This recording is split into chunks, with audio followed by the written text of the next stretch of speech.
থেকে তোমার যে বিনিয়োগ করা মাত্রই তুমি হচ্ছে কি নতুন নতুন লেবার ফোর্স তুমি হায়ার করবে, তখন তোমার হচ্ছে যে এমপ্লয়মেন্ট জেনারেশন হবে এবং আনএমপ্লয়মেন্ট কমে যাবে। এটা হচ্ছে তোমার নর্মাল সেন্স। ইনফ্লেশন হলে আনএমপ্লয়মেন্ট কমে যায়, কিন্তু কিছু কিছু সময় আছে যেখানে ইনফ্লেশনও আছে অর্থনীতিতে, সাথে সাথে আনএমপ্লয়মেন্টও আছে। এটা হয়, আমরা পরবর্তীতে দেখবো আরো। হ্যাঁ, দেখো ডিমান্ড পুল ইনফ্লেশন কি বলছে। ইনফ্লেশন সাধারণত দুই সাইড থেকে হয়, একটা হচ্ছে ডিমান্ড পুল ইনফ্লেশন, একটা হচ্ছে কস্ট পুশ ইনফ্লেশন। খরচ বেড়ে যাওয়ার কারণে কিছু সময় ইনফ্লেশন দেখা দেয়, আবার এটা হচ্ছে যে চাহিদা বেশি থাকার কারণে ইনফ্লেশন দেখা দেয়। তো ডিমান্ড পুল ইনফ্লেশন হচ্ছে this represents a situation where the basic factor at work increase the demand for resources either from the government or the entrepreneur or the household। তিন দিক থেকে তিন দিক থেকে হয় গভর্নমেন্ট থেকে ডিমান্ড বাড়বে, না হলে এন্টারপ্রেনারের থেকে ডিমান্ড বাড়বে, অথবা কনজিউমারের কাছ থেকে ডিমান্ড বাড়বে।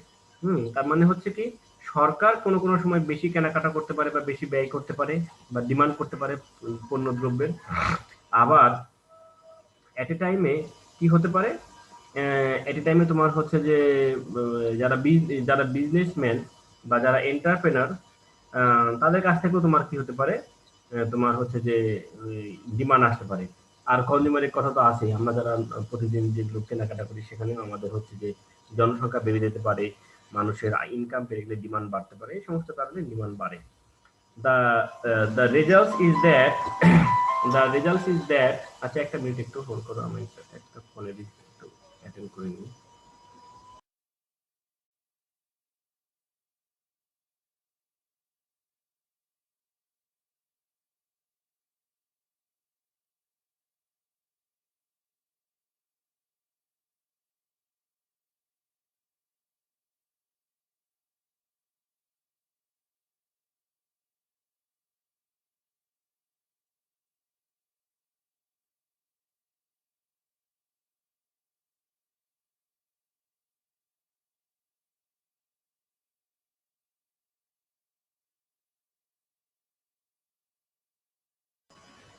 তো দেখো, the result is that the pressure of demand is such that it cannot be met by the currently available supply of output। বর্তমান সময়ে যে পরিমাণ উৎপাদন হচ্ছে, আউটপুট মিনস উৎপাদন হচ্ছে, বা বাজারে যে পরিমাণ পণ্য সামগ্রী অ্যাভেলেবল আছে, সেই অ্যাভেলেবল পণ্য সামগ্রী দিয়ে আমি আমার জনগণের ডিমান্ডটা পূরণ করতে পারছি না। তখন তখন দাম বেড়ে যাবে। হ্যাঁ, হু হু করে দাম বেড়ে যাবে, যে কারণ ডিমান্ড বেশি, মানুষ চাচ্ছে পণ্যটা কিন্তু আমার সাপ্লাই নেই। For example, in a situation of demand of full employment, the government expenditure or private investment goes up. This is bound to generate an inflationary pressure in the economy. Full employment কথাটার অর্থ হচ্ছে যখন আমার সব resource কাজে engage থাকবে। সব resource কাজে এনগেজ থাকবে মানে আমার লেবার ফোর্স কাজে এনগেজ থাকবে, আমার ল্যান্ড, আমার হচ্ছে যে ক্যাপিটাল যেগুলো আছে, বা আমার যে অর্থ যেগুলো আছে, সবই হচ্ছে আমার এনগেজ থাকবে হচ্ছে উৎপাদনের ক্ষেত্রে। সেই অবস্থায় যদি আরো যদি কি হয়, গভর্নমেন্ট যদি এক্সপেন্ড করে বা গভর্নমেন্ট যদি ইয়ে করে, ইনভেস্ট করে, এবং যদি প্রাইভেট ইনভেস্টমেন্ট যদি বেড়ে যায়, তাহলে অবশ্যই তোমার কি হবে, একটা ইনফ্লেশনারি প্রেশার আসবে। ঠিক আছে। এখন তোমরা বলতে পারো যে যেমন আমাদের বর্তমান পদ্মা সেতুতে সরকার হিউজ কোটি টাকা ব্যয় করছে, এই কয়েক বছরে প্রায় 20,000 কোটি টাকার বেশি ব্যয় হয়ে গেছে সরকারের। এই যে টাকাটা সরকার ব্যয় করলেন, এক্সপেন্ড করলেন, এতে ওই এলাকার অনেক মানুষের কর্মসংস্থান হয়েছে, অনেকে রড বিক্রি করছে, অনেকে সিমেন্ট বিক্রি করছে, অনেকে বিভিন্ন টেকনিক্যাল জিনিস বিক্রি করছে, অনেকে কর্মসংস্থান হয়েছে। এই সমস্ত মানুষ যখন সরকারের কাছ থেকে টাকা পাবে, তখন তারা সেটা নিয়ে পণ্যের ডিমান্ড করবে, এবং সেই পণ্য যদি আমরা সাপ্লাই দিতে না পারি, তখন ইনফ্লেশন দেখা দিবে। আমি মনে হয় এটা তোমাদের দেখাইছিলাম যত সম্ভব। এখানে দেখো যে কোয়ান্টিটির সাপ্লাইটা ফিক্সড, আমার ডিমান্ড যদি ডিডি কার্ভ থেকে ডি ওয়ান কার্ভে যদি চলে যায়, এবং তারপরে যদি ডিমান্ড যদি ডি টু কার্ভে চলে যায়, তাহলে দেখবা যে ডিমান্ড বাড়তেছে, ডান দিকে শিফট করতেছে, বাট এই সাপ্লাই কার্ভ দেখো, ভার্টিক্যাল এক্সিস বরাবর সাপ্লাই কার্ভ থাকার অর্থ হচ্ছে যে এটা ফিক্সড সাপ্লাই আর বাড়বে না। তোমার যা রিসোর্স আছে সমস্ত কিছু ব্যবহার হয়ে গেছে, এর বেশি উৎপাদন করা তোমার সম্ভব না। তখন তোমার আস্তে আস্তে দেখো শুধু প্রাইসই বাড়ছে। দেখো, যখন আমার যখন আমার ডিমান্ড কাপ ডিডি, তখন আমার প্রাইস পি, যখন ডিমান্ড কাপ ডি ওয়ান তখন প্রাইস পি 1, যখন ডি টু তখন প্রাইস পি 2। তার অর্থ হচ্ছে যে কোয়ান্টিটি কিউ ফিক্সড আছে, এখান থেকে পরিবর্তন হবে না, এবং এইদিকে আমার প্রাইস বাড়তেই আছে। এটাকে বলা হচ্ছে ইনফ্লেশনারি ডিমান্ড ডিমান্ড ডিমান্ড পুল ইনফ্লেশন, চাহিদার কারণে বেড়ে যাচ্ছে। এখানে পেরিশেবল এবং নন পেরিশেবল গুড আছে, আমি এটা ব্যাখ্যা করছি না। পেরিশেবল গুডের ক্ষেত্রে কি বলা হচ্ছে, সরি নন পেরিশেবল গুডের কথা কি বলা হচ্ছে? ও আচ্ছা আচ্ছা, এটা হচ্ছে পেরিশেবল গুডের ক্ষেত্রে এই ধরনের চিত্র। নন পেরিশেবল গুডের ক্ষেত্রে কি বলা হচ্ছে, দা এসএস কার্ভ ইজ সাপ্লাই। এটাও তো তোমাদের মনে হয় গত ক্লাসে আমি পড়াইছি, এটা এই যে তোমরা রেসপন্স করো না কেন, যে পেরিশেবল কতটুকু গুড গুলো পড়াইছি। হ্যাঁ, এই পেরিশেবল নন পেরিশেবল গুডের ক্ষেত্রে বলা হচ্ছে যে প্রথম দিকে তোমার কি সাপ্লাইটা কিছুটা বাড়বে। হ্যাঁ, প্রথম দিকে সাপ্লাইটা কিছুটা বাড়বে, তারপর আবার এটা স্টেট হয়ে যাবে। হ্যাঁ, স্টেট হয়ে যাওয়ার কারণে আর সাপ্লাই না বাড়ার কারণে ডিমান্ড বাড়তে থাকবে, এবং এই কারণে আমার প্রাইসটা বাড়তে থাকে। দেখো এখান থেকে যেহেতু সাপ্লাই বেড়ে কিউ থেকে কিউ ওয়ানে চলে গেল, কিউ ওয়ান বরাবর আসলে এরপরে আর সাপ্লাই বাড়ছে না, ফলে তারপরে যদি ডিমান্ড যদি ক্রস করে বা বাড়তে থাকে, বি থেকে সিতে যদি চলে যায়, তাহলে অবভিয়াসলি আমার শুধু প্রাইসই বাড়বে, কোনো সাপ্লাই বাড়বে না। হ্যাঁ, এটা নন পেরিশেবল ক্ষেত্রে। কস্ট পুশ ইনফ্লেশন যেটা হচ্ছে মূল্য বৃদ্ধি পাওয়ার কারণে হচ্ছে ইনফ্লেশন দেখা দিচ্ছে। অটোমেটিক্যালি পণ্যের দাম বেড়ে যাচ্ছে, ডিমান্ডের কোনো প্রভাব এখানে নেই, ডিমান্ড যা ছিল তাই আছে, বাট পণ্যের খরচ বেড়ে যাওয়ার কারণে বা উৎপাদন খরচ বেড়ে যাওয়ার কারণে পণ্যের তোমার হচ্ছে যে দাম বাড়ছে, প্রতিটা সেক্টরের দাম বেড়ে যাচ্ছে। তাহলে দেখো এটা কোন দিক থেকে হয়, if there is no increase in aggregate demand, price may still rise. If there is no increase in aggregate demand, তাহলে এগ্রিগেট ডিমান্ডের ক্ষেত্রে কোনো পরিবর্তন হবে না, price may still rise. Demand না বাড়লেও, আমরা আগেটা করছি ডিমান্ড বাড়লে প্রাইস বাড়বে, আর এখানে বলা হচ্ছে যে ডিমান্ড যদি আমার ওই রকমই থাকে তারপরেও আমার কি হবে, আমার হচ্ছে যে কি হতে পারে, প্রাইস বাড়তে পারে। This may happen if the cost, particularly the ways cost, go on rising. এটা সাধারণত হয়ে থাকে যখন আমার হচ্ছে কি, যখন আমার কি, যখন আমার হচ্ছে যে কি বেড়ে যাবে, যখন আমার হচ্ছে যে ওয়েজ বেড়ে যাবে বা অন্যান্য র মেটেরিয়ালের দাম বেড়ে যাবে, তখনই এই প্রাইসটা বাড়তে পারে। Now, as the level of employment increase, the demand for workers rises progressively, so that the bargaining position of the workers is enhanced.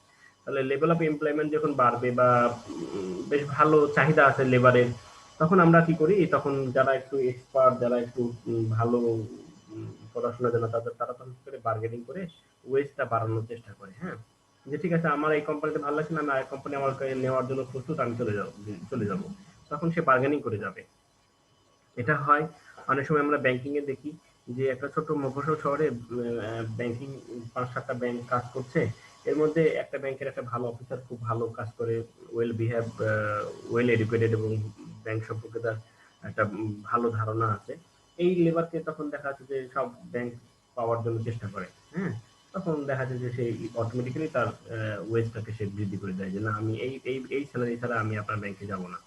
এভাবে কি হয়, স্যালারিটা বাড়তে থাকে। To exploit the situation they may ask for an increase in wage rate which are not justifiable either on ground of the prior rise in productivity or cost of living. তাহলে বলা হচ্ছে যে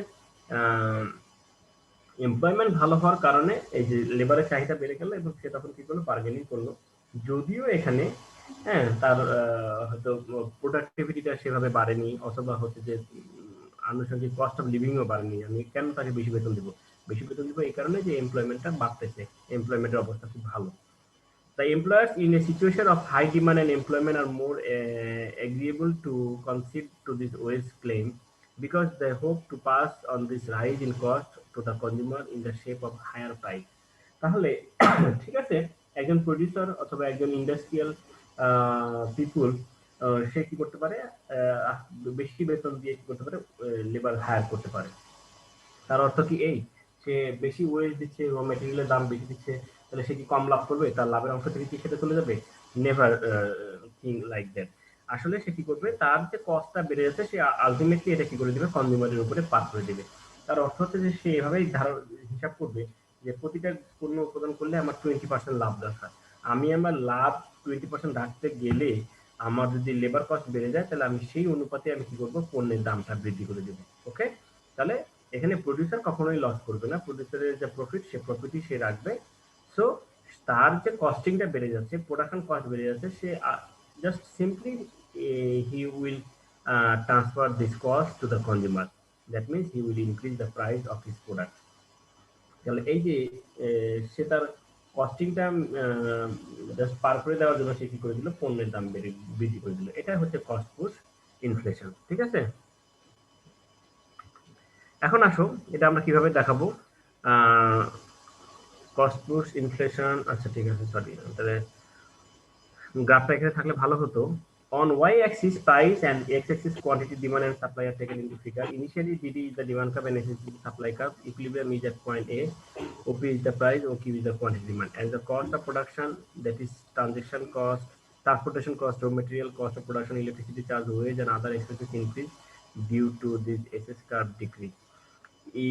It shift on the left hand side, new equilibrium reach at point B, which gives OP1 price and OP1 quantity. In the same way, further increase in the cost. তাহলে আসলে আমরা গ্রাফটাকে বোঝার চেষ্টা করি এখানে কি হচ্ছে এখানে। So just like opposite situation actually presented here, হ্যাঁ, একটা বিপরীতমুখী চিহ্ন মানে চিত্র আমরা এখানে প্রকাশ করছি। আগের যে গ্রাফ ছিল ডিমান্ড পুল ইনফ্লেশনের ক্ষেত্রে আমরা ডিমান্ড কার্ভটাকে ডান দিকে শিফট করতাম, এই যে ডি ডিমান্ড কার্ভটা ডান দিকে শিফট হয়ে ডি ওয়ান তারপর ডি টু এভাবে ডি থ্রি হচ্ছে। এখন আমাদের যেটা হচ্ছে যে কস্ট পুশ ইনফ্লেশন, যখন কস্ট বেড়ে যায়, উৎপাদন খরচ বেড়ে গেলে প্রডিউসাররা কি করে দেয়, সাপ্লাই কমায় দেয়, আগের মতো উৎপাদন করতে পারে না, কারণ তাকে আগে বেশি এখন বেশি ওয়েজ দিতে হবে, র ম্যাটেরিয়ালের দাম বেশি, তার তো পুঁজির একটা লিমিট আছে। হ্যাঁ, প্রডিউসারের সবসময় পুঁজির একটা লিমিট আছে। এখন উৎপাদন খরচ বেড়ে যদি যায়, তাহলে তার যে পুঁজি আছে সেই পুঁজি দিয়ে সে আগের সমান উৎপাদন করতে পারে না, তখন তার অটোমেটিক্যালি কি হয়, পণ্যের উৎপাদন কমে যায় এবং সাপ্লাই ক্যাপটা বাম দিকে শিফট করে। তাহলে আমার ইনিশিয়াল স্টেজে সাপ্লাই কার্ভ হচ্ছে এস এস কার্ভ এবং ডিমান্ড কার্ভ হচ্ছে ডিডি, এখানে ডিডি ডিমান্ড কার্ভ। ইকুইলিব্রিয়াম হচ্ছে পয়েন্ট এ, এখানে আমি কিউ পরিমাণ পণ্য উৎপাদন করছি এবং আমার পণ্যের প্রাইস হচ্ছে P. Okay, it's a good situation. Then এখন কি হলো, সেকেন্ড স্টেজে যখন আমার কি হলো, লেবার কস্ট বেড়ে গেল, তখন আমার কি হবে, আমি আগের মতো পণ্য উৎপাদন করতে পারবো না, ফলে আমার লেবার সাপ্লাই ক্যাপটা কি হলো, যেহেতু আমি কম উৎপাদন করছি, সাপ্লাই ক্যাপটা বাম দিকে শিফট করে এস এস থেকে এস ওয়ান এ চলে আসলো, এস এস থেকে এস ওয়ান এ চলে আসলো, তার মানে বি পয়েন্ট। বি পয়েন্টে এসে দেখো পণ্যের দাম কিন্তু বেড়ে গেছে, পি থেকে পি ওয়ানে চলে গেছে। বি পয়েন্ট অনুযায়ী পণ্যের দাম হচ্ছে পি ওয়ান আর সাপ্লাই হচ্ছে কিউ ওয়ান। অবশ্যই কিউ ওয়ান হচ্ছে কিউ থেকে ছোট, কারণ আমরা পণ্যের কোয়ান্টিটি হিসাব করি 0 থেকে এ পর্যন্ত, তাহলে এখান থেকে কিউ এর ডিসটেন্স বেশি, এখান থেকে কিউ এর ডিসটেন্স কম। সো বি যদি কনসিডার করি, তাহলে দেখা যাচ্ছে আমার প্রাইস বেড়ে গেছে, সাপ্লাই কমে গেছে। ইন দ্য সেম ওয়ে, যদি এভাবে যদি আমার labour wage, transportation cost, raw material cost, electric charge, other utility charge যদি বাড়তেই থাকে এভাবে, তখন উৎপাদন খরচ আরো বেড়ে যাবে এবং তার সাপ্লাই কার্ভটা চলে যাবে বি এস ওয়ান থেকে এস টু তে চলে যাবে। তার মানে এখন আমার নতুন সাপ্লাই কার্ভ হচ্ছে আমার এস টু, এই এস টুটা ডিডি কার্ভকে সেট করছে সি পয়েন্টে। সি পয়েন্টে এসে দেখো এখানে প্রাইস আরো বেড়ে গেছে, পি ওয়ান থেকে পি টু তে চলে গেছে এবং কোয়ান্টিটি কিউ ওয়ান থেকে কমে কিউ টু তে চলে আসছে। তো এভাবে কি হচ্ছে, কস্ট পুশ ইনফ্লেশনের কারণে আমার একদিকে পণ্যের সাপ্লাই কমে আসছে, আরেকদিকে আমার প্রাইস লেভেলটা বেড়ে যাচ্ছে, এই কারণে ইনফ্লেশন দেখা দেয়। বুঝছো? এই হচ্ছে মোটামুটি হচ্ছে ইনফ্লেশনের দুটা ইনফ্লেশনে আমরা টাইপ ব্যাখ্যা করলাম।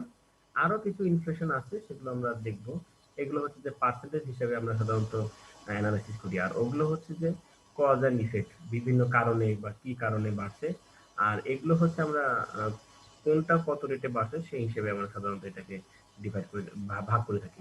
দেখো, type of inflation by rate of increase, কত রেটে বাড়ছে, যে তার গতি কত, ইনফ্লেশনটা বৃদ্ধির গতি কত, সেটার উপর ভিত্তি করে আমরা কয়েকটা প্রকার পাই। তো ফার্স্ট ওয়ান ইজ হচ্ছে creeping inflation, when the rate of inflation slowly increase over time, খুব ধীরে ধীরে বাড়ছে। For example, the inflation rate rises from 2% to 3% to 4% a year. প্রতি বছরে যদি আমার পণ্যের দাম শতকরা 4 টাকা, 2 টাকা বা 3 টাকার মধ্যে যদি বাড়ে, তাহলে সেটা আমরা বলছি ক্রিপিং ইনফ্লেশন, মানে খুব ধীর গতিতে ইনফ্লেশন হচ্ছে। This inflation is very good. This inflation is very good. In developed countries, they actually keep their inflation 2 to 3%. ওকে, 2 থেকে 3% বেশি ইনফ্লেশন হলে তারা তারা খুব মানে টেনশনে পড়ে যায়, তারা এটাকে কমায় রাখার চেষ্টা করে। আমাদের দেশে ইনফ্লেশন কখনো 10%, কখনো 11%-এ চলে যায়, আবার কখনো 7%, 8%-এ নেমে আসে। Now it is a good news that our inflation rate is around 5 to 6%. At present time, our inflation rate is 5 to 6%, and this present government actually tried to keep this below 6%. হ্যাঁ, last প্রায় ৫-৭ বছর থেকে আমাদের ইনফ্লেশনটা 6% এর মধ্যেই আছে। And I think that it is a good sign. এটা হচ্ছে খুব ভালো একটা দিক। পণ্যের দাম যদি খুব দ্রুত না বাড়ে তাহলে জনগণ কি থাকে, স্বস্তিতে থাকে, ভালো থাকে, তাদের এক্সপেন্ডিচার কম হয়। Okay, so creeping inflation, it is a good inflation. হ্যাঁ, creeping inflation may not be immediately noticeable, but if the creeping rate of inflation continues it can become an increasing problem. Sir, বলো। Inflation মূলত কি হচ্ছে, আপনার এই টাকার দাম কমে যাওয়া না কোনটা? স্যার? ইনফ্লেশন হুম, হুম। জিনিসটা কি স্যার মূলত আমাদের যে মুদ্রার যে মান কমে যাওয়া, এরকম কিছু না নাকি? মুদ্রার মান ওগুলো হচ্ছে তোমার ওটাকে বলা হয় তোমার যে কি বলবো, ওগুলো হচ্ছে অ্যাপ্রিসিয়েশন আর ডেপ্রিসিয়েশন। হ্যাঁ, ডেপ্রিসিয়েশন, অ্যাপ্রিসিয়েশন যেমন আর ধরেন স্যার, ওই ডেপ্রিসিয়েশন। যে জিম্বাবুয়ে বা ওইসব দেশে তো হচ্ছে মুদ্রাস্ফীতি অনেক বেশি, আর হুম, যার হুম। কারণে স্যার ওদের টাকার দামও তো অনেক কম, এরকম কিছু না? না, না, ওইটার বিষয়টা ওইটা না। ওইটা হচ্ছে যে উম, ওইটা তোমার হচ্ছে জিম্বাবুয়ের সাথে তাদের কারেন্সির ভ্যালু কম, এগুলো হচ্ছে এক্সচেঞ্জ রেটের ক্ষেত্রে, বিনিময়ের ক্ষেত্রে সাধারণত এটা ধরা হয়। হ্যাঁ, এখন দেশে যেটা হচ্ছে, দেশের আভ্যন্তরীণ ইনফ্লেশনের যে আভ্যন্তরীণ যে বিষয়টা হচ্ছে, সেটা হচ্ছে যে পণ্যের দাম বেড়ে যাওয়া। পণ্যের দাম দেখো, আমি দুটা ইনফ্লেশনের কথা বলছি, ওখানে কিন্তু কারেন্সির কথাটা সেভাবে আসেনি। কস্ট পুশ ইনফ্লেশন বলছি, ডিমান্ড পুল ইনফ্লেশন জি স্যার, বলছি। তখন আমার একটু ওই যে নেট প্রবলেম ছিল তো, ওই যে হুম। ডিমান্ড পুল আর হচ্ছে কস্ট পুল কস্ট পুশ, যখন বোঝাইছে। জি স্যার। কস্ট পুশ হচ্ছে কস্ট ধাক্কা দিয়ে, কস্ট বেড়ে যায় দেখে কস্ট ধাক্কা দিয়ে দামটাকে বৃদ্ধি করে দেয়। আর ডিমান্ড পুল হচ্ছে ডিমান্ডের কারণে আমরা ইনফ্লেশনটাকে টেনে নিয়ে আসি, মানে পণ্যের দামটাকে বৃদ্ধি করে দিই। প্রচুর ডিমান্ড, পুল হচ্ছে পুল করে, মানে টেনে নিয়ে আসে। ডিমান্ডের কারণে আমার বাজারে ইনফ্লেশন দেখা দিচ্ছে বা মার্কেটে ইনফ্লেশন দেখা দিচ্ছে। আর কস্ট পুশ হচ্ছে কস্ট বেড়ে যাওয়ার কারণে ধাক্কা দিয়ে আমরা পণ্যের দাম বৃদ্ধি করে দিচ্ছি। আসলে ইনফ্লেশনটা হচ্ছে যে ধারাবাহিকভাবে পণ্যের দাম বাড়তে থাকা, ধারাবাহিকভাবে মানে বাড়তেই আছে, বাড়তেই আছে। এবছর ছিল 5%, সামনের বছর 6%, তারপরে 7%, এভাবে যখন বাড়তে থাকে তখন এটাকে বলা হয় ইনফ্লেশন। ইনফ্লেশনটা হচ্ছে যে পণ্যের দাম বেড়ে যাওয়া। এটার পেছনে কেন হয়, সেক্ষেত্রে স্যার একটা এই মানি যে সাপ্লাই। স্যার কিছুদিন আগে যে আমাদের ওই যে পেঁয়াজের দাম বেড়ে গেছিল, ওখানে তো স্যার আমাদের ডিমান্ডও বেড়ে গেছিল। ডিমান্ড মানে আমাদের হচ্ছে কষ্টটা তো অনেক ডিমান্ড, বেড়ে গেছিল। না, ওইখানে তোমার হচ্ছে যে ওইটা হচ্ছে তোমার কি, পেঁয়াজের দাম বেড়ে গেছে, পেঁয়াজের দাম বেড়ে দিয়ে তো আমি ওভারঅল হচ্ছে যে ইনফ্লেশনটা বলতে পারি না। ইনফ্লেশনটা হিসাব করা হয় তোমার একটা বাস্কেট অফ গুডস এর দাম যখন বেড়ে যায়, তোমার যখন কস্টিংটা বেড়ে যায়, সেক্ষেত্রে তখন ইনফ্লেশন দেখা দেয়। মানে শুধুমাত্র পেঁয়াজ দিয়ে যে আমরা সাধারণত ইনফ্লেশন হিসাব করি, ধরো এরকম যে এগ্রিকালচার প্রোডাক্ট, তারপর হচ্ছে ম্যানুফ্যাকচারিং প্রোডাক্ট, এই দুই ভাগে ভাগ করি। ম্যানুফ্যাকচারিং প্রোডাক্টের ইনফ্লেশন কতটুকু বাড়লো, ম্যানুফ্যাকচারিং এর মধ্যে অনেক পণ্য আছে। আবার এগ্রিকালচার প্রোডাক্টের ক্ষেত্রে আমরা ইনফ্লেশন হিসাব করি, এগ্রিকালচারের ক্ষেত্রে আমরা আমাদের অসংখ্য প্রোডাক্ট আছে, তার মধ্যে শুধু পেঁয়াজের দাম বাড়লেই যে ইনফ্লেশন হয়ে গেল এটা বলা যাবে না। মানে পেঁয়াজের দামটা এখন বেড়ে গেছে, তার মানে সাপ্লাই কম, ডিমান্ড বেশি। তবে হ্যাঁ, এভাবেই আস্তে আস্তে সমস্ত পণ্যের ক্ষেত্রে যখন এভাবেই একটা ক্রাইসিস তৈরি হয় যে সাপ্লাই নাই, ডিমান্ড আছে, তখনই তোমার ইনফ্লেশন দেখা দিবে। হ্যাঁ, সবগুলো পণ্যেরই দেখা যাচ্ছে যে চাহিদা কিছু কিছু বাড়তেছে, কিন্তু সেই অনুযায়ী সাপ্লাই নাই, তখন আমার কি হবে, ওই পণ্যগুলোর দাম বেড়ে যাবে। এখন শুধু পেঁয়াজ দিয়ে যে পেঁয়াজের দাম বাড়লেই ইনফ্লেশন হয়ে গেল এটা বলা যাবে না, কারণ এই এগ্রিকালচার প্রোডাক্ট বা একটা বাস্কেট অফ কমোডিটি, আমরা যে পণ্যগুলো খাই, তুমি প্রতিদিন তোমার জীবন নির্বাহের জন্য যে পণ্যগুলো খাও সেটাকে বলা হয় একটা বাস্কেট অফ গুডস। আমার চাল, ডাল, তেল, লবণ, পেঁয়াজ, জামা কাপড়, তারপর হচ্ছে যে শেভিং ক্রিম থেকে শুরু করে অসংখ্য জিনিস আমরা প্রতিদিন ব্যবহার করি। এই পণ্যগুলোকে একটা বাস্কেট অফ গুড বলা হয়। এই পণ্যগুলো বাস্কেট অফ গুড, আগের বছর তুমি যে দামে কিনতা এখন যদি তার থেকে বেশি হয়ে যায়, এটাকে বলা হয় ইনফ্লেশন। আর তুমি যেটা বলছো সেটা হচ্ছে তোমার টাকার মূল্য কমে যাওয়া, বেড়ে যাওয়া, এগুলো হচ্ছে যে ডেপ্রিসিয়েশন, অ্যাপ্রিসিয়েশন, এগুলো হচ্ছে এক্সচেঞ্জ রেটের ক্ষেত্রে এক দেশের মুদ্রার সাথে আরেক দেশের মুদ্রা যখন আমরা করবো, কনসিডার করবো তখন। হ্যাঁ, এক্ষেত্রে একটা লিঙ্ক আছে যে পণ্যের সাপ্লাই কমে যাওয়ার অর্থ হচ্ছে ওই যে ইনফ্লেশন হয় অনেক সময় মানি সাপ্লাই বেড়ে যাওয়ার কারণে।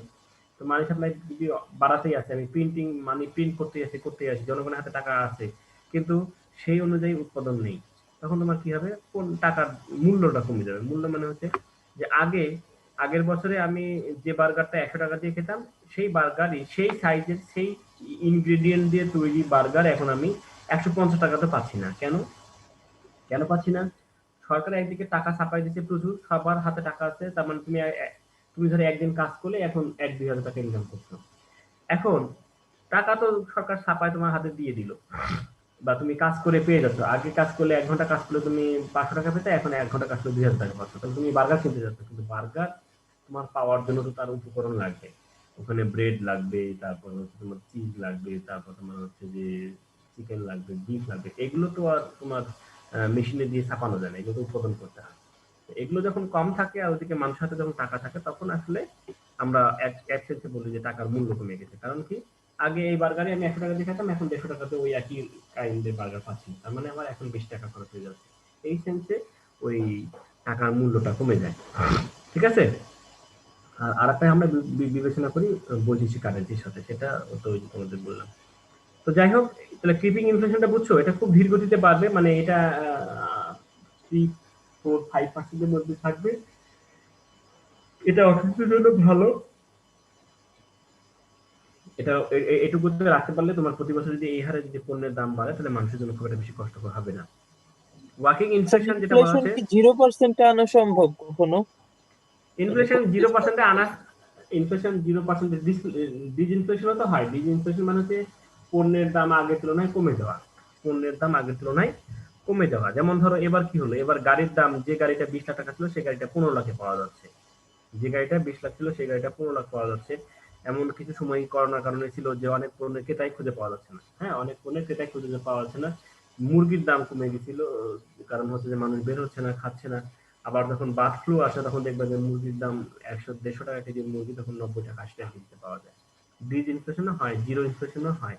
তবে ওখানে একটা কাহিনী আছে, আবার সেটা তোমাদের যে আগে বলছি যে ডিজ ইনফ্লেশন বা নেগেটিভ ইনফ্লেশন বা জিরো ইনফ্লেশন হলে তোমার কি হবে, অর্থনীতিটা বাড়বে না। কারণ দীর্ঘদিন থেকে তুমি ব্যবসা করছো, গত বছরও যা লাভ এই বছরও তাই লাভ, আবার সামনের বছরও তাই লাভ, এভাবে যদি একই রকম লাভ থাকে, তাহলে তুমি তখন থেকে সেভ করতে পারবে না। সেভ করতে না পারলে তখন তুমি ইনভেস্ট করতে পারবে না, ইনভেস্ট করতে না পারলে তোমার এমপ্লয়মেন্ট বাড়বে। সুতরাং অর্থনীতিবিদদের মতে তোমার ইকোনমিতে কিছু ইনফ্লেশন থাকা ভালো।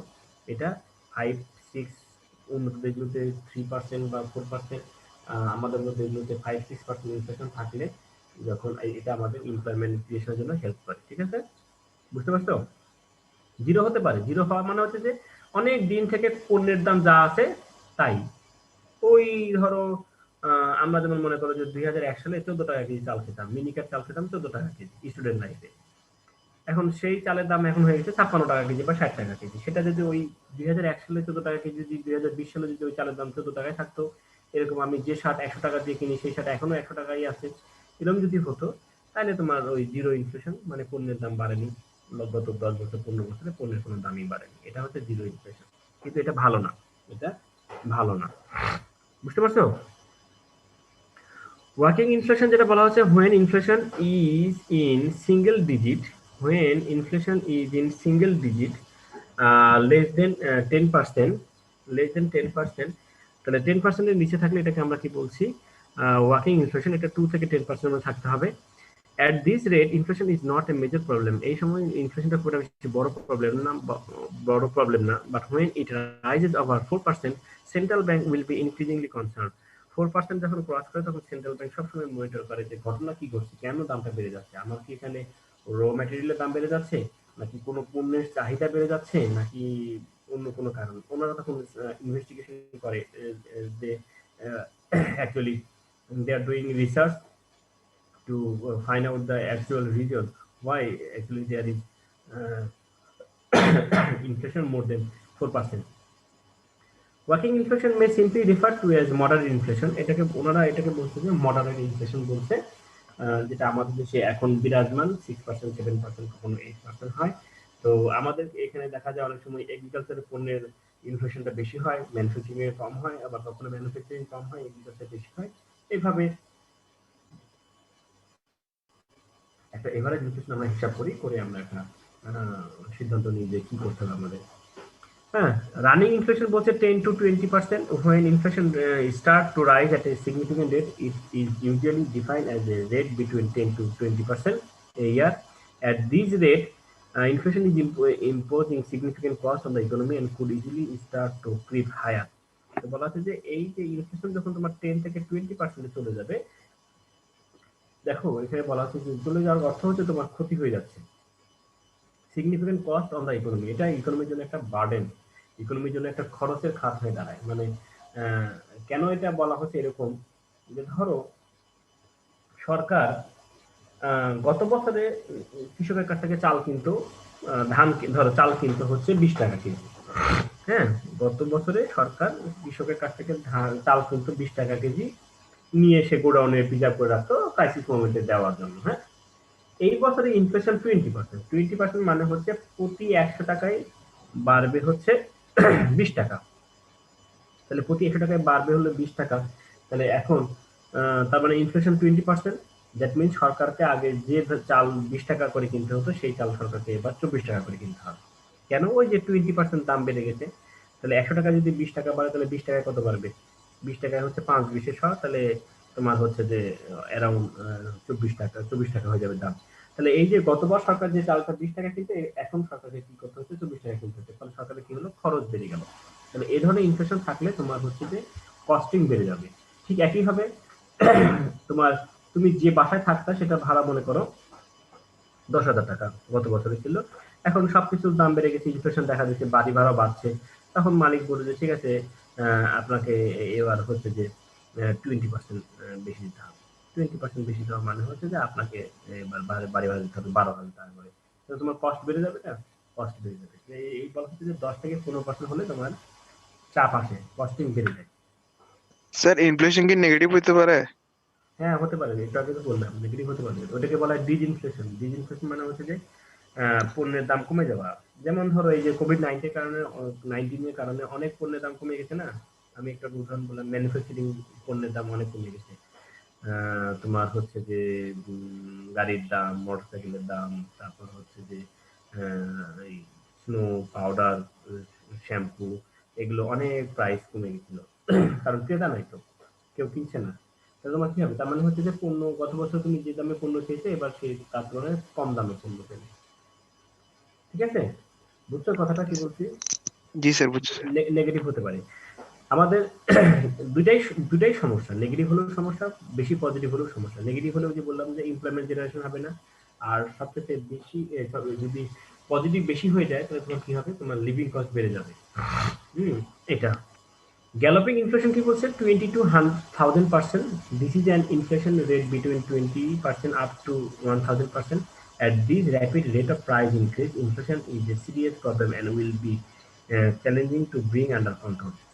এই ধরনের ইনফ্লেশন যদি অর্থনীতিতে তৈরি হয়ে যায়, then it will be very difficult to control the price level.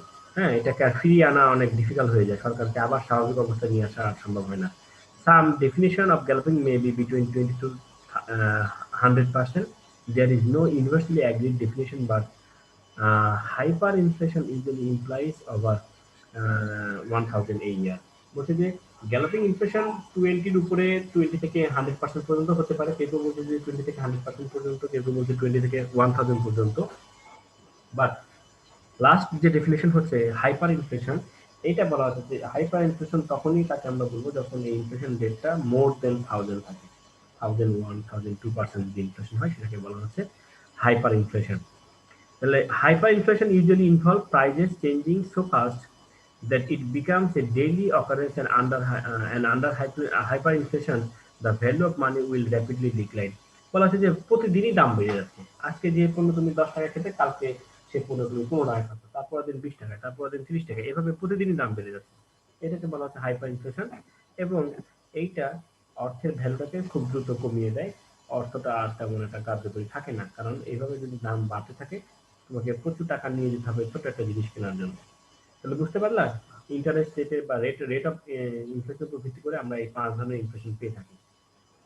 Okay, clear? জি এখন স্যার। আসো আমরা কজ অফ ইনফ্লেশন পড়বো। আমরা তো এই পর্যন্ত টাইপস গুলো পড়লাম, কি কি কারণে হয়, কি ধরনের সমস্যা। এখন আমরা একদম জেনুইন কারণগুলো দেখবো যে কি কি কারণে পণ্যের দাম বাড়তে পারে। হ্যাঁ, পণ্যের দাম সাধারণত বাড়তে থাকে। ওই যে যেটা বললাম, 2001 সালে আমি যখন স্টুডেন্ট ছিলাম তখন চাল খেতাম 14 টাকা কেজি, এখন খাচ্ছি আমরা প্রায় 55-60 টাকা কেজি, সেম কাইন্ড অফ চাল বা রাইস।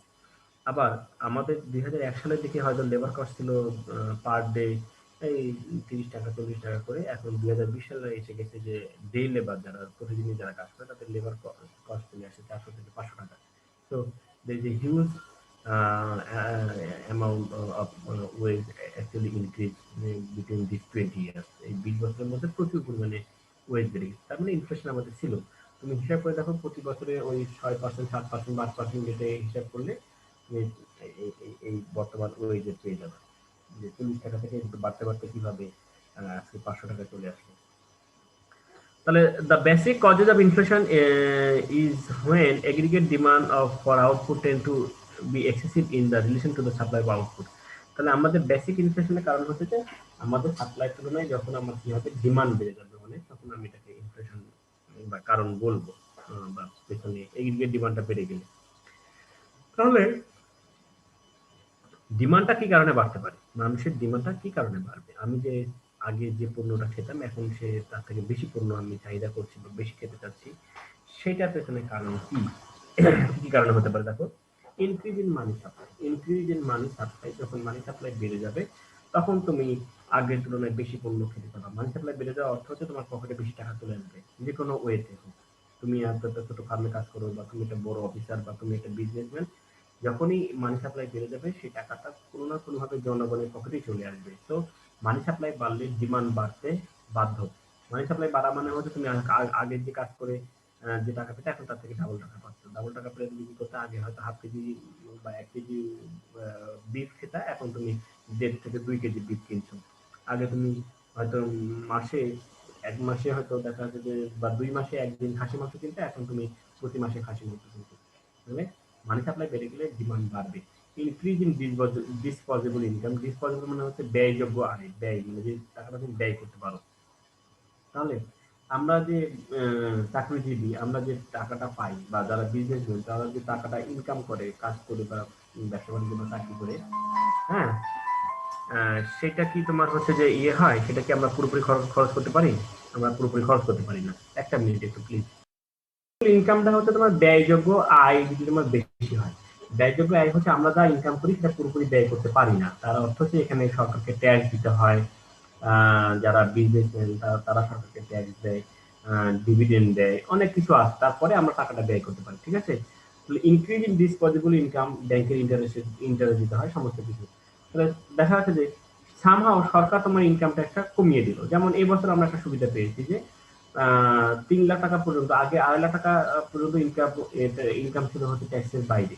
2.5 লাখ টাকা তোমার ইনকাম হলে তোমাকে ট্যাক্স দিতে হবে না। এখন এবার বলে দিচ্ছে যে 3 লাখ টাকা ইনকাম হলে তোমার ট্যাক্স দিতে হবে না। তার মানে আরো 50,000 টাকা তোমার ট্যাক্স ফ্রি।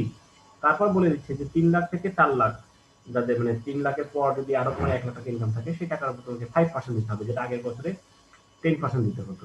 এই যে সরকার কম ট্যাক্স নেওয়ার কারণে তোমার কি হলো, হাতে অনেক টাকা পেয়ে গেল। এই কারণে তুমি ডিমান্ড করতে পারো, তুমি বেশি চাহিদা করতে পারো। বুঝতে পারলাম কথাটা? সরকার আগে 3 লাখের উপরে বা 2.5 লাখের উপরে তোমার হচ্ছে যে ট্যাক্স নিতে হচ্ছে 10%, হ্যাঁ, 10% ট্যাক্স নিত। এখন সেটা কমে এসে হয়ে গেছে 10% মানে 10,000 টাকা ট্যাক্স নিত, এখন সেটা 5,000 টাকা ট্যাক্স নিচ্ছে। তার মানে তোমার 5,000 টাকা বাড়তি ইনকাম তোমার হাতে থেকে গেল, সেটা দিয়ে তুমি বিভিন্ন জিনিস কেনাকাটা করতে পারো। তারপর বলা হচ্ছে যে increase in communities aggregate spending on consumption and investment good. সমাজের বা সোসাইটির কোনো একটা সাইড থেকে কি হলো যে এগ্রিগেট স্পেন্ডিংটা বেড়ে গেল বা কনজাম্পশনটা বেড়ে যাচ্ছে বা ইনভেস্টমেন্ট বেড়ে যাচ্ছে। এরকম হতে পারে যে এই যে যেমন আমাদের এখন শিক্ষক সমাজ কি করে, এই যে একা একটা টিচারের পক্ষে একটা বাড়ি করা সম্ভব না। একজন শিক্ষক এখন একটা রাজশাহী শহরে 2 কাঠা বা 3 কাঠা জমি কিনে একা একা ফ্ল্যাট করা ইটস সো ইম্পসিবল। হ্যাঁ, হয়তো তিনি করতে পারবেন, রিটায়ার করলে করতে পারবেন, তার আগে তার পক্ষে খুবই কঠিন। ফলে এখন বিভিন্ন টিচার্স কমিউনিটি গড়ে উঠছে। টিচার্সরা একসাথে অনেকে একসাথে হয়ে সব অনেক টাকা এক জায়গায় করে তারা বড় বড় 7 তলা 8 তলা বিল্ডিং করছে। কালচার দিকে তোমরা যদি দেখো তাহলে দেখতে পাবা যে 10 তলা 9 তলা বিল্ডিং হচ্ছে। এগুলো এক একটা ফ্ল্যাটের ক্ষেত্রে দেখা যাচ্ছে যে 15-20 জন শিক্ষক ইনকাম আছে।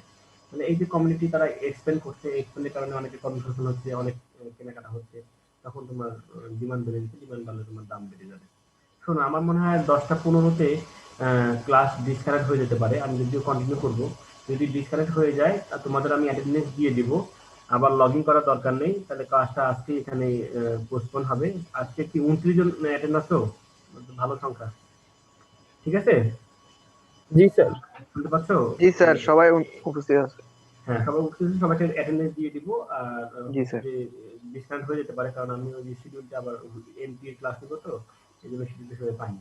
তাহলে এটা বুঝতে পারলা যে কমিউনিটির ব্যয় যখন বাড়বে বা মানুষের এক্সপেন্ডিচার যখন বাড়বে, তখনও ইনফ্লেশন দেখা যেতে পারে। Excessive speculation and tendency to hoarding and কি trading on the sir part of product and traders. হ্যাঁ বলো। স্যার আপনি সিটি নিতে চাইছিলেন, কবে নিবেন আর কোন কোন টপিকে আর কিভাবে নিবেন বলেন তো। তোমাদের সিটি হবে হচ্ছে আজকে 19 তারিখ হচ্ছে শনিবার না? 19 তারিখ কি বার পড়তেছে? 19 স্যার তারিখ এত শনিবার। অল্প সময় তো পড়া সম্ভব না। শনিবার স্যার 19 তারিখ। 19 তারিখ শনিবার। এই তোমাদের তো 19 তারিখে দেওয়ার কথা ছিল, সেটা তো আমি এক্সটেন্ড করে পরের সপ্তাহে দিয়ে দিচ্ছি। মানে এই শনিবারে পরের শনিবারে হবে লাস্ট, মানে 19 তারিখের পর হচ্ছে 26 তারিখ। 26 তারিখে দিয়ে দিচ্ছি। ওটা হচ্ছে মার্কেট আর হচ্ছে মানি ম্যানেজমেন্ট, এই দুটোর উপরে। স্যার কি বলতে স্যার বুঝছো? কিভাবে নেবেন স্যার? এমসিকিউ নাকি কোশ্চেন? আমি ট্রাই করবো এমসিকিউ করার জন্য। হ্যাঁ, যদি না হয় তাহলে হয়তো বা একদম এক লাইনে উত্তর করার মতো কিছু প্রশ্ন তোমাদের দিয়ে দিব। আমার খাতা একটু থাকা আগে মানে একটু জানাই দিয়েন স্যার। না, ওই তাহলে তোমরা ওই ছোট ছোট প্রশ্ন আকারে রাখো। হ্যাঁ, এক কথায় উত্তর তোমরা ওইটা লিখে তোমরা না স্যার, খাতায় এমসিকিউ স্যার। এমসিকিউ আমি এটা ডেভেলপ করতে পারছি না। হ্যাঁ, আমার আবার এদিকে পিএইচডি প্রোগ্রাম শুরু হয়ে গেছে। আমার কানাডায় আমার একটা অনলাইনে ক্লাস শুরু হয়ে যাচ্ছে জানুয়ারি থেকে। আমি ওইটা নিয়ে একটু ঝামেলায় পড়ে গেছি। তো আমি ওইটা চেষ্টা করছি তৈরি করার। আমি এখন চেষ্টা করে দেখি, কারণ এমসিকিউ ওটা তৈরি করতে গেলে সময় লাগতেছে। আর যদি আমি তোমার হয়তো 10টা শর্ট প্রশ্ন দিয়ে দিলাম এক কথায় উত্তর, ওটাই রাখো। 10টা প্রশ্নে 20 মার্ক। শর্ট প্রশ্ন এক কথায় উত্তর দিতে হবে। তোমরা খাতায় লিখে তারপরে স্ক্যান করে যেভাবে স্যার 2 নাম্বার করে। 2 নাম্বার করে 10টা প্রশ্ন থাকবে, একদম শর্ট। মার্কেট, স্ট্রাকচার আর হচ্ছে মানি ম্যানেজমেন্ট। ঠিক আছে, মনে থাকবে? শুনতে জি পেলা? স্যার। হ্যাঁ। জি স্যার। তারপর যদি বুঝতে সমস্যা থাকে তাহলে আমাকে ফোন করো, আমি তোমাদের বলে দেবো। মার্কেট আর হচ্ছে মানি ম্যানেজমেন্ট, এখান থেকে 10টা শর্ট প্রশ্ন থাকবে। তোমরা এক কথা দুই কথা উত্তর দিয়ে ওইটা দরকার হলে স্ক্যান করে বা মোবাইলে ছবি তুলে 1 পৃষ্ঠার মধ্যে করে দিয়ে দিবা, তাহলেই হয়ে যাবে। তাহলে ঝামেলা শেষ। স্যার আর 26 তারিখ নেবেন নাকি? হ্যাঁ, ওই 26 তারিখ নিয়ে নেবো তাহলে। মানে ওটা শনিবার 26 তারিখ হচ্ছে, তোমাদের রবিবারের সাথে আমাদের তোমাদের ক্লাস শনিবারে, তাই না? শনিবার 26 তারিখ হলে হ্যাঁ 26 তারিখই হচ্ছে, ওই দিনই নিয়ে নিলে তোমাদের এর মধ্যে ক্লাস শেষ হয়ে যাবে। এই শনিবারে পরের শনিবারে, বুঝছো? জি স্যার।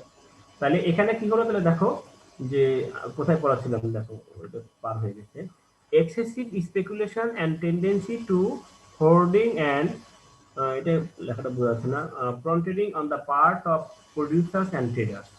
হ্যাঁ, এটা কি হয় যে অনেক সময় তোমার কি হয়, যারা প্রডিউসার থাকে বা যারা ট্রেডার থাকে, তারা কি করে ওই দাম বাড়ানোর জন্য অনেক সময় ওই পণ্য স্টক করে রেখে দেয়। হ্যাঁ, হোর্ডিং হচ্ছে ধরে রাখে, পণ্য ধরে রাখে যাতে দাম বাড়ে, মানে বাজারে আর্টিফিশিয়াল ক্রাইসিস তৈরি করে। কথাটা বুঝতে পারছো? বাজারে তারা আর্টিফিশিয়াল ক্রাইসিস তৈরি করে। এই ক্রাইসিস তৈরি করার মাধ্যমে তারা কি করে, দাম, বাজারে ডিমান্ড অ্যাভেলেবল, তারা পণ্যটা ছাড়ছে না, তারা ধরে রাখছে। ধরে রাখার কারণে কি হবে, বাজারে যখন হু হু করে দাম বাড়বে তখন তারা আস্তে আস্তে পণ্যটা ছাড়বে এবং বেশি দাম তারা চার্জ করবে। এটা একটা কারণ। 5 নাম্বার যেটা বলা হচ্ছে যে increase in foreign demand and hence export. যদি তোমার এক্সপোর্ট হয় বেশি, ফরেন ডিমান্ড মানে আমার পণ্যটা বাইরে ইন্টারন্যাশনাল মার্কেটে খুব চাহিদা, ফলে বেশি যা পণ্য উৎপাদন হচ্ছে সব বাইরে চলে যাচ্ছে, তখন আমার কি হবে, দাম বেড়ে যাবে। যেমন বাংলাদেশে ইলিশ মাছের চাহিদা ইন্ডিয়াতে খুব বেশি। এখন সরকার যদি বর্ডার ওপেন করে দেয় এবং ফিশারদের যদি বলে দেয় যে আপনারা এক্সপোর্ট করেন, হ্যাঁ আপনারা এক্সপোর্ট করেন, তাহলে তোমার কি হবে, ইলিশ মাছের দাম বেড়ে যাবে স্বাভাবিকভাবে, কারণ তখন দেশে ক্রাইসিস তৈরি হবে। কারণ আমার যা ইলিশ ধরা পড়ছে তার দেখা যায় 50% বা 70% ইন্ডিয়ার মার্কেটে চলে যাচ্ছে, আর দেশে আমার যেহেতু সাপ্লাই কমে যাচ্ছে, ফলে আমার কি হবে, দামটা বেড়ে যাবে, বা ডিমান্ড বেশি থাকার কারণে আমার দাম বেড়ে যাবে। Increase in salary, wage and dearness allowance. যদি তোমার স্যালারি বাড়ে, ওয়েজ বাড়ে, এবং ডেয়ারনেস অ্যালাউন্স বলতে বোঝানো হচ্ছে অনেক সময় সরকার স্যালারিটাকে রিভাইজ করতে পারে না, তখন বিভিন্নভাবে সরকার চাকরিজীবীদের সুবিধা দেয়।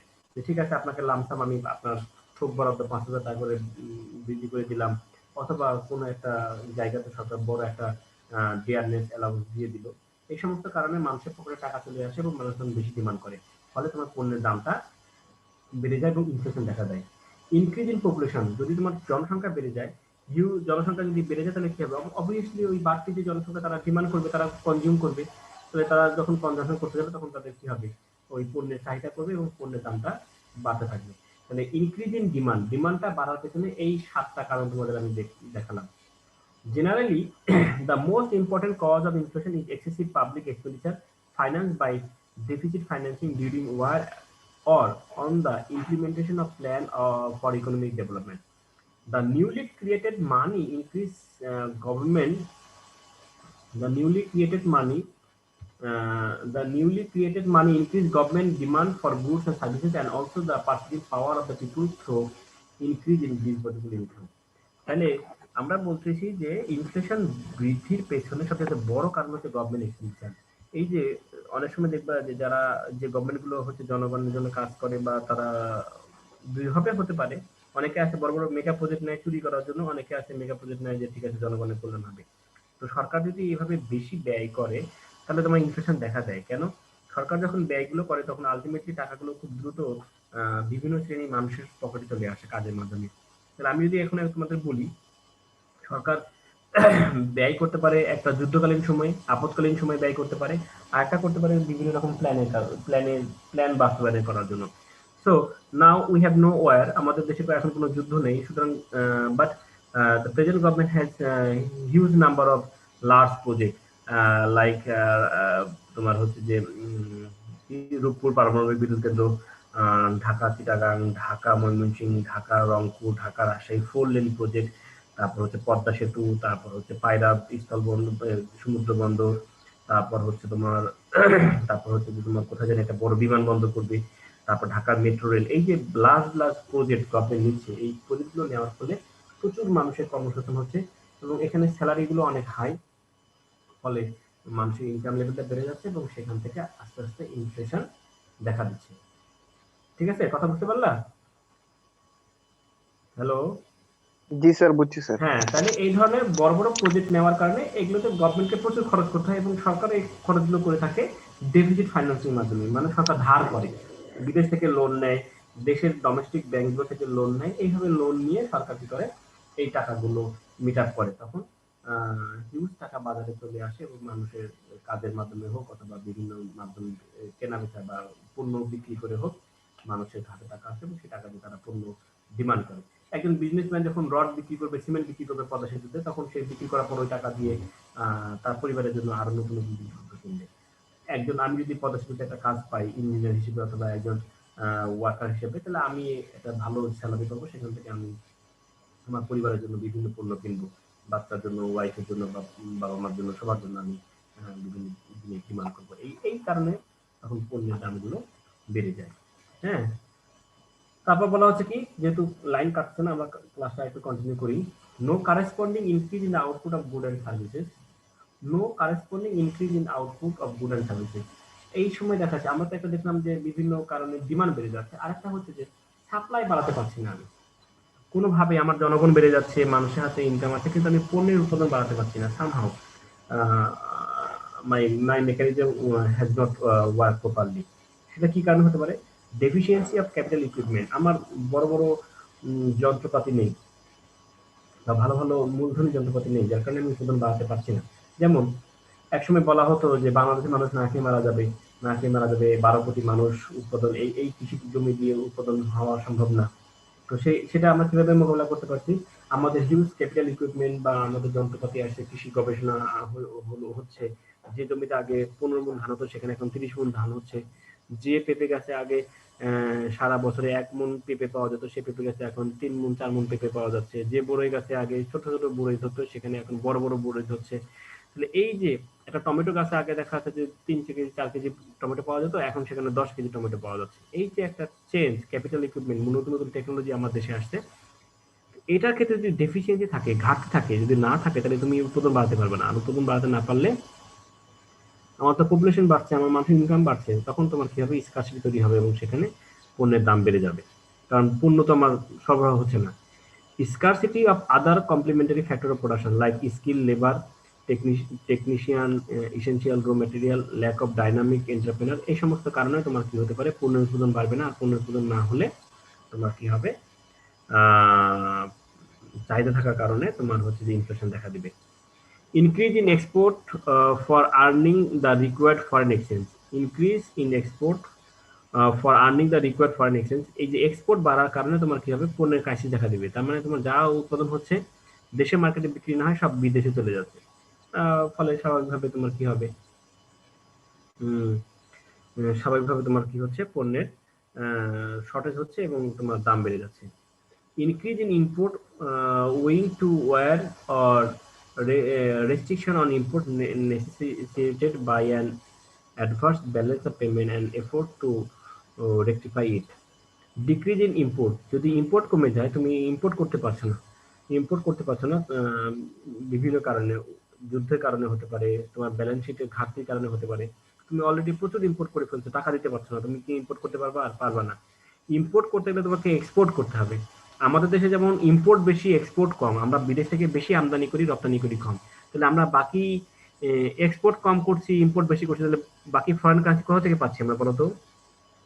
আমরা ধরো 100 কোটি টাকার পণ্য আমরা আমদানি করছি, আর আমরা 50 কোটি টাকার হচ্ছে পণ্য রপ্তানি করছি, তাহলে বাকি 50 যে আমদানি করার জন্য যে আমরা আরো 50 কোটি টাকা লাগবে, সেটা কোথা থেকে পাচ্ছি বলো তো দেখি? Sir remittance. রেমিটেন্স থেকে পাচ্ছি, তাই না? তাহলে এখানে যেটা বলা হচ্ছে যে তোমার যদি ইম্পোর্ট যদি কমে যায়, তাহলে মানে কি, বাজারে পণ্যের ঘাটতি হচ্ছে, আমার লাগবে অনেক কিন্তু আমি বিদেশ থেকে আনতে পারছি না, তখন অটোমেটিক্যালি তোমার পণ্যের দামটা বেড়ে যাবে। তারপর বলা হচ্ছে কি, speculative hoarding by the producer, trader and middleman in anticipation of future rise in price. এই যে এটা বলা হচ্ছে যে দাম ভবিষ্যতে বাড়বে, এই যখন তারা তাদের মধ্যে এই চিন্তা ভাবনাটা যখন আসে, তখন তারা পণ্য আর বাজারে দেয় না, হ্যাঁ, মানে সাপ্লাই দিচ্ছে না মানে তারা ধরে রাখছে, হ্যাঁ, তখন তারা কি করছে, তখন পণ্যের দামটা অটোমেটিক্যালি বেড়ে যাচ্ছে। Drought, famine, or any other natural calamity adversely affected agriculture production. এটা তো তোমার সিম্পল বুঝতেছো যে যখন আমাদের ফ্লাড বেশি হয়, যখন আমাদের সাইক্লোন হয়, যদি খরা বেশি হয়, তখন আমরা অবশ্যই উৎপাদন করতে পারবো না, কৃষি উৎপাদন ভালো হবে না, এবং কৃষি উৎপাদন ভালো না হলে বাজারে পণ্যের শর্টেজ হবে। সাপোজ যেমন এই যে বর্ষার শেষের দিকে এসে দেখবে যে সব মরিচের গাছ মারা যায়। মরিচ তো সাধারণত আমরা বিদেশ থেকে তেমন আমদানি করতে পারি না, কাঁচা মরিচ, ফলে এই 60 টাকা কেজির মরিচ হয়ে যাচ্ছে 200 টাকা কেজি। এইগুলো কারণে তোমার সাপ্লাই কমে যায় এবং দাম বেড়ে যায়। লাস্ট হচ্ছে prolong industrial unrest resulting in erosion of industrial production.